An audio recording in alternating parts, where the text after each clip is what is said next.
Imagine being in a room with some of the most powerful people in medieval Germany, when suddenly the floor gives way beneath you, sending you plummeting into a cesspit of human waste.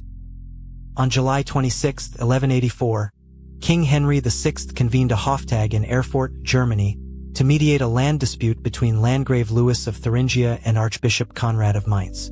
The meeting took place on the upper floor of a two-story building near Erfurt Cathedral. Little did they know, the wooden support beams were rotten, and the floor was on the verge of collapse. As the meeting progressed, the weight of the attendees began to take its toll on the weakened floor. The sound of creaking wood and shifting debris filled the air, but it was too late. The floor collapsed, sending approximately 60 people, including many nobles, crashing into the latrine cesspit below. The impact was devastating. People were crushed by debris, and others drowned in the cesspit's sewage. The Chronicle of St. Peter's in Erfurt lists the names of the noblemen who perished, including Count Friedrich I of Abenberg and Count Heinrich I of Schwarzburg. King Henry VI and Archbishop Conrad were sitting in a stone window alcove and managed to avoid the fall. They hung on until rescuers arrived with ladders to let them down. Landgrave Louis, however, was not so fortunate and fell in the collapse, but survived and was rescued.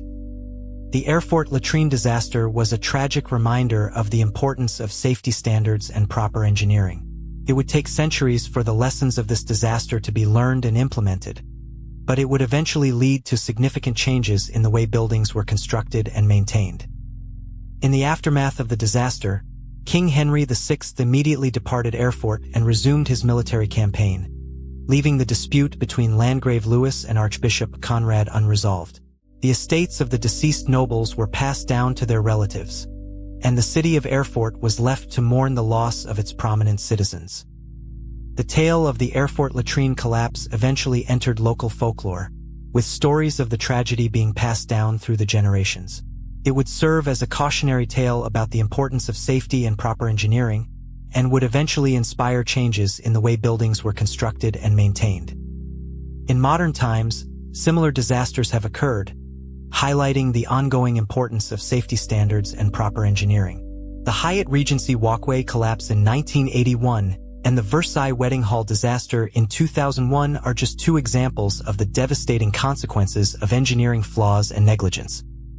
The Hyatt Regency walkway collapse resulted in the deaths of 114 people and injured 216 others.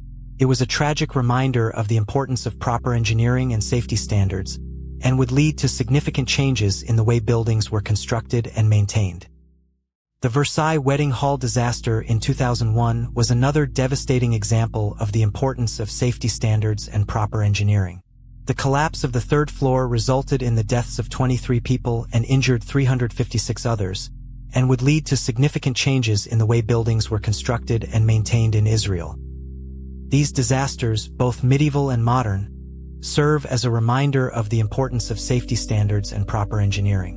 They highlight the need for ongoing vigilance and attention to detail in the construction and maintenance of buildings, and the devastating consequences of negligence and complacency.